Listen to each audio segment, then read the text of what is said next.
정말 놀라운 일이 벌어졌습니다. 한반도에서 6,000km 떨어진 머나먼 땅, 알래스카의 외딴 마을에서 한민족의 흔적이 발견됐습니다. 처음에 드러난 건 수천 년 된 무덤 위에 놓인 낯선 돌판 하나였습니다. 하지만 그 돌판을 시작으로 예상치 못한 단서들이 차례차례 모습을 드러내기 시작한 건데요. 얼핏 보면 한민족과는 아무런 연관도 없어 보이던 이 땅에서 어떻게 그런 유사성이 차례차례 드러나기 시작한 걸까요? 우리가 알고 있던 역사는 과연 어디까지가 진실이었을까요? 지금부터 그 누구도 알려주지 않았던 잊혀진 고리의 진실을 공개합니다. 딱 1초만요.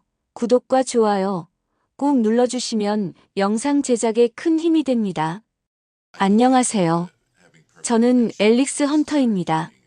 하버드 대학에서 문화 인류학을 가르치며 오랜 세월 전 세계 소수 민족의 전통과 언어를 연구해 왔습니다. 주로 북미 원주민 사회의 구조나 문화적 기원을 추적해 왔기에 제 연구 여정에 한국이란 이름은 사실 한 번도 진지하게 등장한 적이 없었습니다. 한국은 제게 있어 말 그대로 지리적으로도 문화적으로도 먼 나라일 뿐이었어요. 그러던 어느 날 박물관 조용한 서가 구석에서 오래된 민속 사진들을 정리하던 중 무심코 넘기던 사진 한 장이 제 손에서 멈췄습니다. 알래스카 북부의 외딴 마을 유키 부족의 주거지라 적힌 설명 아래엔 독특한 구조의 반지하 형태 가옥이 찍혀 있었거든요. 그 집은 얼핏 보면 단순한 생존형 구조처럼 보였지만 자세히 들여다본 순간 저는 이상한 기시감을 느꼈습니다. 흙을 덧댄 외벽과 나무로 짠 출입구, 바람을 막기 위해 바닥을 파고들어 만든 낮은 천장. 이 구조는 제가 과거 논문을 통해 접했던 삼국시대 이전 고대 한반도의 북방계 토착 주거 양식과 놀랍도록 닮아 있었어요. 마루 대신 널빤지를 깐 통로, 외부와 내부의 공간을 분리한 칸막이 구조까지 지금은 거의 전승되지 않는 오래된 건축 방식이 이 머나먼 얼음 땅에 생생히 남아 있었던 겁니다.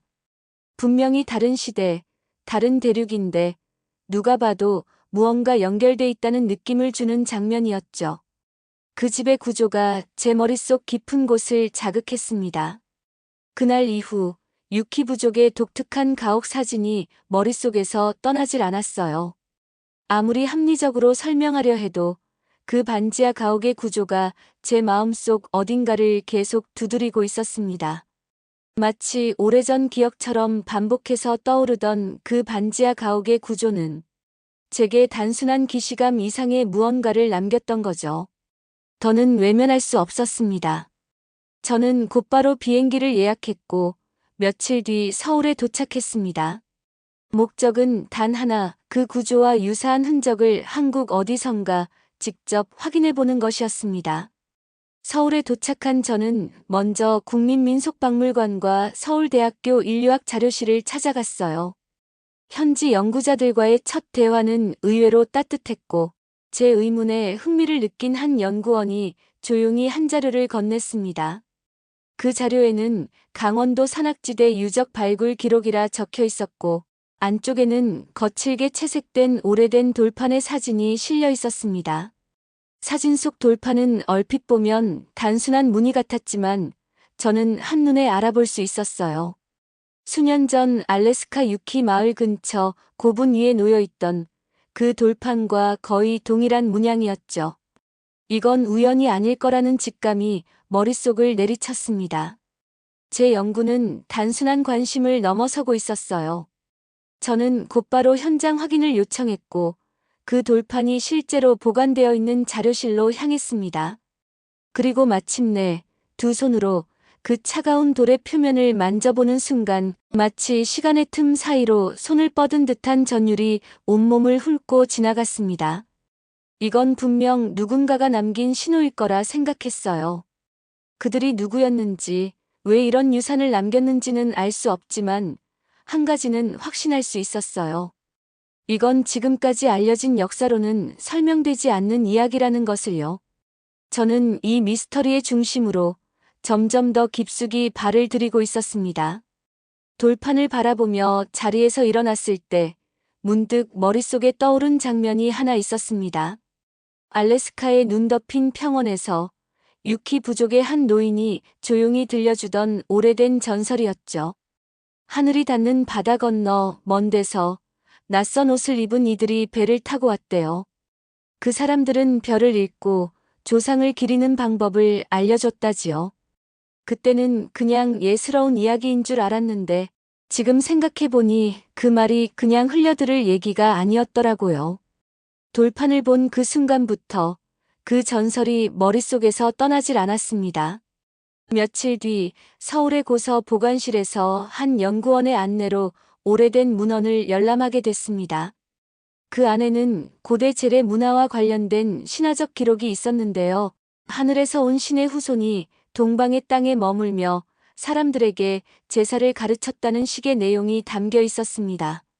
문자 그대로 받아들이기보단 상징적으로 해석되는 부분이 많지만 익숙한 구조에 저는 눈을 뗄 수 없었어요.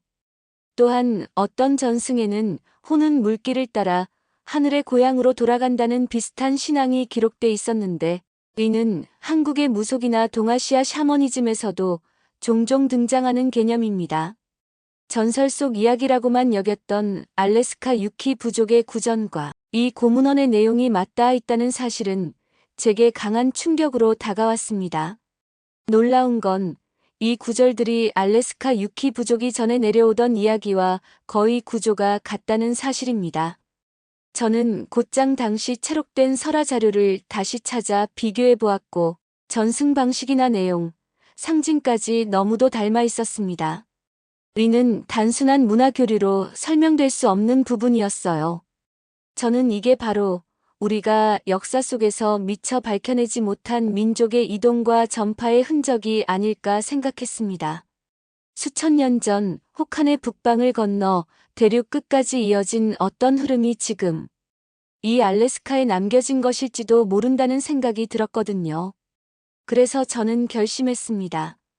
진실의 조각들을 더 찾아보기 위해 다시 알래스카로 돌아가 보기로요.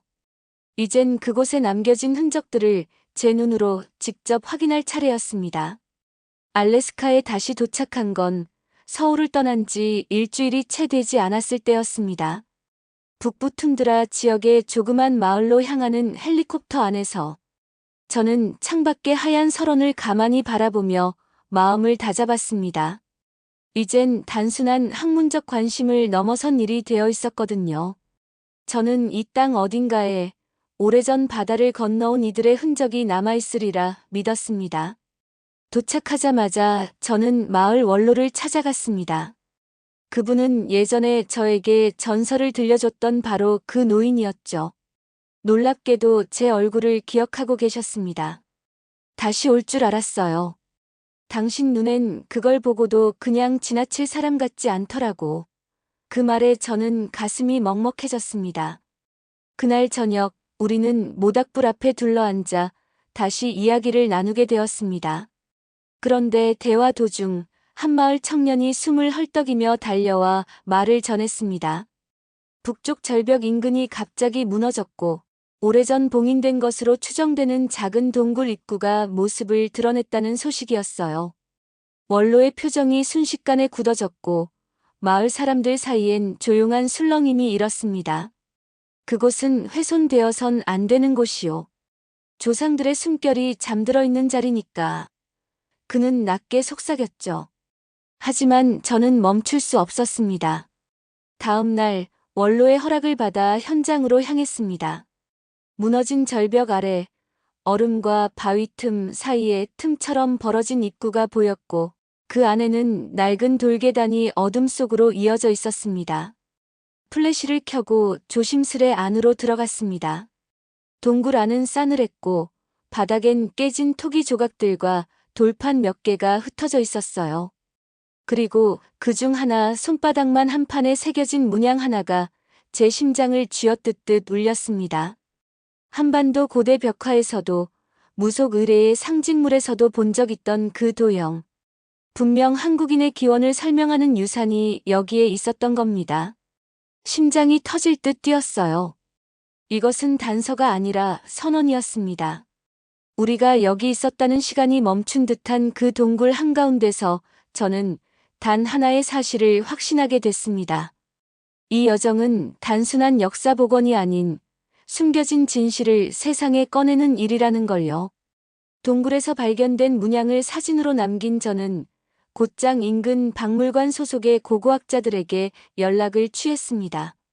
처음엔 반신반의하던 그들도 사진을 확인하자마자 말을 잃었죠.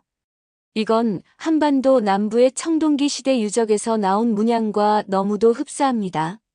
하지만 기쁨도 잠시 문제가 발생했습니다.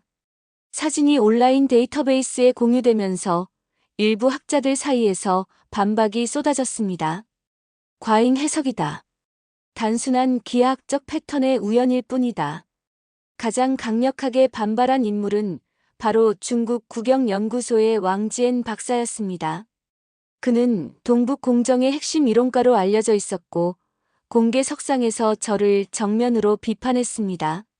한국이 한민족의 기원을 확대 해석해 동북아 고대사의 균형을 무너뜨리고 있다. 이건 학문이 아니라 선전이다. 그 말은 제 자존심을 깊숙이 찔렀습니다. 하지만 저는 흔들리지 않았죠. 눈으로 직접 본 그 문양, 돌판의 질감, 전설과 유사한 설화들까지 이 모든 퍼즐이 우연일 수는 없었습니다. 저는 이론이 아니라 증거로 답해야겠다고 결심했습니다. 말이 아닌 자료로, 비난이 아닌 사실로. 그래서 다음 날 저는 다시 동굴로 들어갔습니다. 이번에는 마을 청년들과 함께 장비를 챙겨 본격적인 수색에 나섰어요. 그리고 그 깊은 곳, 아무도 손대지 않은 지층 아래에서 상상도 못했던 발견이 기다리고 있었습니다. 발견된 유물은 낡고 부서진 목재 상자 속에 보관되어 있었습니다. 꺼내자마자 마치 수백 년 동안 아무도 열어보지 않은 듯 먼지가 뿌옇게 흩날렸고 안쪽에는 정교하게 조각된 토기 하나와 함께 천에 곱게 쌓인 작은 석판 조각들이 담겨 있었죠. 토기엔 해와 산, 물결을 상징하는 문양들이 둘러져 있었는데 특히 바닥면 근처에는 묘한 새 모양의 형상이 흐릿하게 새겨져 있었습니다. 처음엔 단순한 장식처럼 보였지만 자세히 들여다보니 마치 세 개의 다리를 가진 검은 새가 태양을 향해 날아오르는 듯한 모습처럼 보였죠.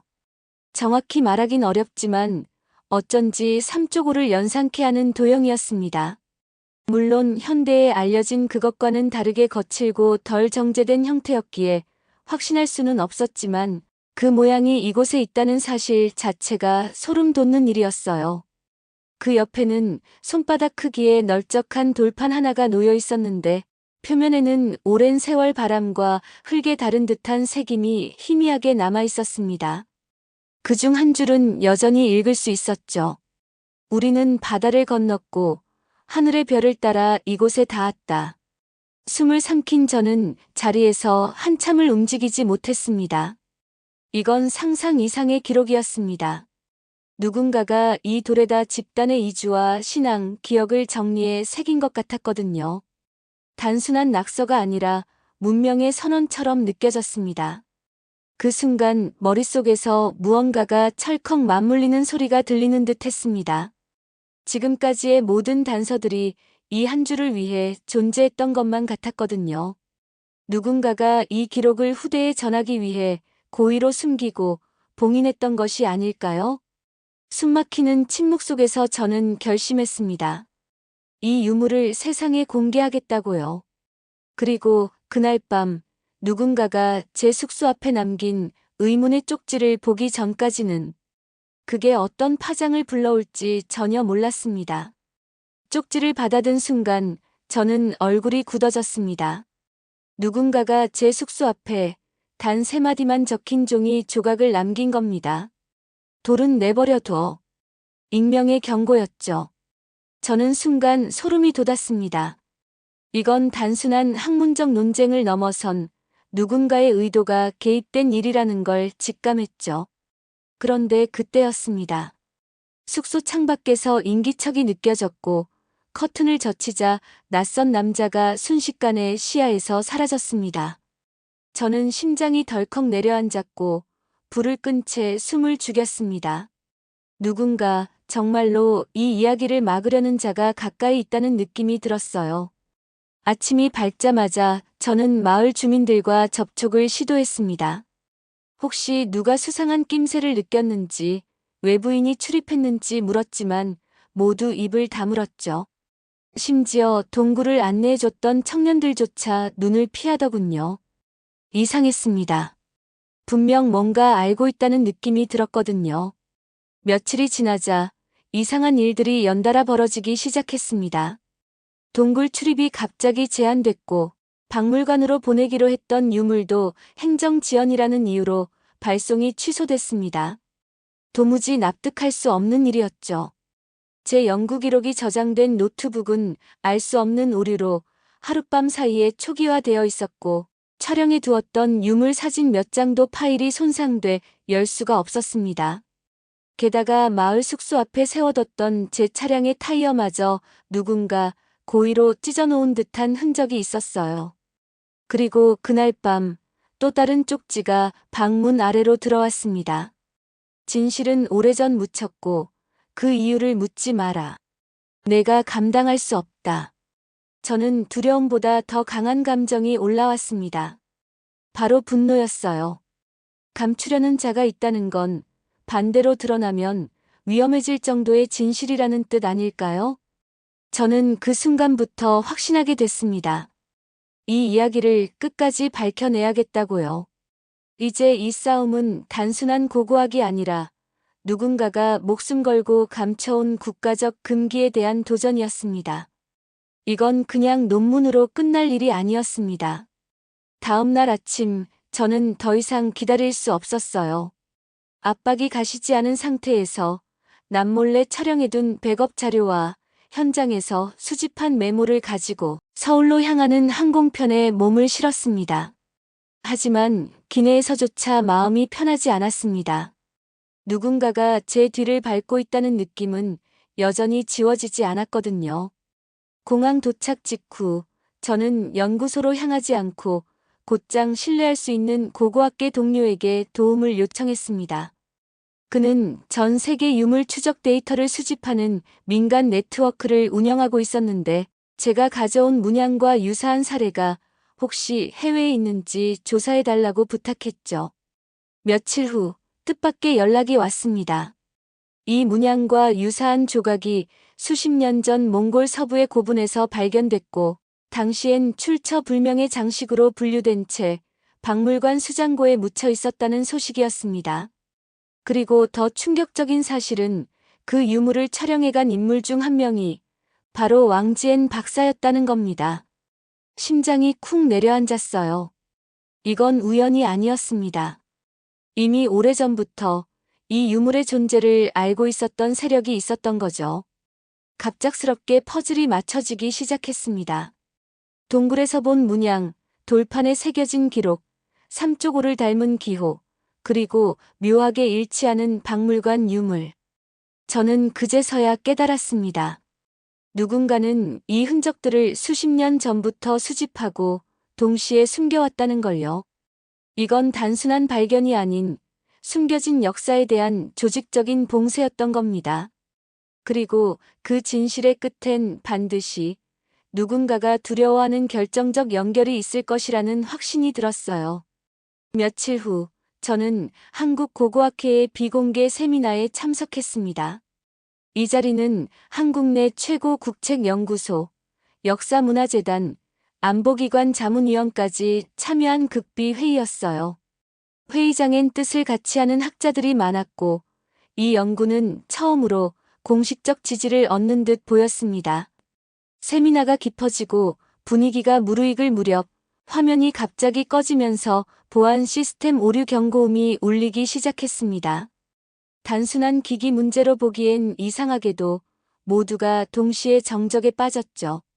그 순간 정부 연구소 소속 김 박사가 휴대폰을 들고 조용히 회의장을 빠져나갔고 끝날 때까지 돌아오지 않더군요. 이후 소수의 참석자들이 무언가 적힌 메모를 주고받는 모습도 보였고 분위기는 싸늘하게 가라앉았습니다. 겉으론 아무 일도 없던 듯 회의는 끝났지만 어딘가에서 보이지 않는 손이 작동 중이라는 느낌을 지울 수 없었어요. 그날 밤 회의장에서 사용한 USB를 열어보려던 저는 경악했습니다. 일부 파일이 삭제돼 있었고 복구도 되지 않았던 겁니다. 불현듯 알래스카에서 받았던 쪽지가 떠올랐습니다. 진실은 오래전 묻혔고 그 이유를 묻지 마라. 내가 감당할 수 없다. 누군가는 이 진실이 세상에 나오는 걸 두려워하고 있다고 느꼈습니다. 진실을 감추려는 그림자가 점점 짙어졌습니다. 학계에서의 고립, 인터뷰 취소, 후원 중단까지 보이지 않는 힘은 제 연구의 숨통을 조이고 있었죠. 그런데 그 즈음 서울 시내의 한국제학술 포럼 리셉션에서 뜻밖의 얼굴을 마주쳤습니다. 바로 중국 국영연구소의 왕지엔 박사였습니다.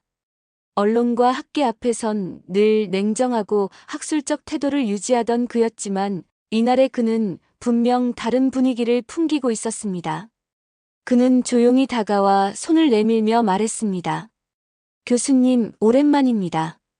여전히 흥미로운 것에 집착하고 계시더군요. 겉으로는 인사처럼 들렸지만 말끝에 묘한 날이 서려 있었죠. 그는 고개를 숙이며 덧붙였습니다. 기록되지 않은 역사는 역사라 할 수 없습니다. 그리고 때로는 기록되지 않아야 할 것들도 존재하죠. 말은 점잖았지만 그의 눈빛은 단호했습니다. 마치 내가 어디까지 알고 있는지 그리고 어디까지 입을 열 생각인지를 시험하려는 듯 했습니다. 저는 대꾸하지 않았고 그는 잠시 뜸을 들인 뒤 이런 말을 남기고 자리를 떴어요. 이 모든 고리는 언젠가 끊어질 겁니다. 교수님 손이 아니어도 말이죠. 그날 밤 낯선 번호로 문자가 도착했습니다. 화면엔 단 한 줄. 당신은 선을 넘고 있습니다. 이제 되돌릴 수 없습니다. 그 짧은 문장을 보는 순간 숨이 턱 막혔어요. 이건 우연도 장난도 아니었습니다. 싸늘한 공기가 등줄기를 타고 흐르며 저는 핸드폰을 천천히 내려놓았습니다. 이제 그들은 더 이상 숨어있지 않았고 이 싸움은 단순한 연구를 넘어 위협과 심리전이 시작되는 순간이라는 걸 느꼈습니다. 이건 단순한 고고학이 아닌 침묵과 조작에 맞선 기록의 싸움이었으니까요. 그날 이후 저는 더는 혼자가 아니었습니다. 왕지엔 박사와의 대면 이후 조심스레 뒤에서 지켜보던 몇몇 연구자들이 제게 연락을 해왔어요. 그들은 이미 유사한 압박을 경험했고 때론 가족이나 동료를 이유로 연구를 포기했던 사람들이었습니다. 이제는 더는 침묵할 수 없다고 함께하겠다고 말해주었어요.